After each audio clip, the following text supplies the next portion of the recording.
മമ്മൂക്കയുടെ ഒക്കെ ആക്ട് ചെയ്യുമ്പോ എങ്ങനെയാ?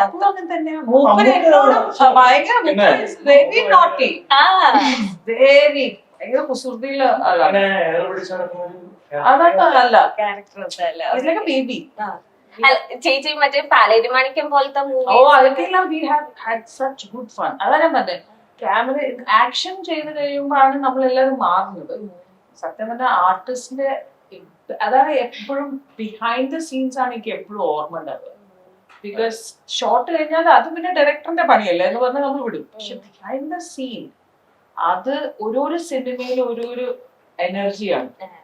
നമ്മള് സിനിമ കാണുമ്പോ ആക്ച്വലി അത് ഷൂട്ട് ചെയ്യുമ്പോ നടന്ന സംഭവം മനസ്സിലേക്ക് എത്രയോ സിനിമകളിൽ ചിരിച്ചിട്ടുണ്ട്.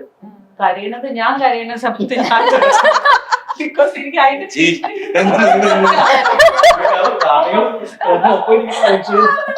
അല്ല ഇതുപോലെ തന്നെ ലാലേട്ടൻ ചേച്ചി എന്റെ കാരണിയപ്പോ ചേച്ചി എടുത്ത് ചിരിക്കുമായിരുന്നു. ബിക്കോസ് നമ്മള് ഇത് ഡൽഹിയില് എന്താ പറയാ പൊളിറ്റീഷ്യൻസ് ഈ എന്താ രാജ്യസഭയോ അവിടെ എന്തോ സ്ക്രീനിങ് ഉണ്ടായിരുന്നു പരദേശിന്റെ. അപ്പൊ എനിക്ക് എന്തോ ഭയങ്കര സീരിയസ് ആയ ലാലേട്ടനും ഞാൻ എന്തോ ഡയലോഗ് വരുമ്പോ ഞാൻ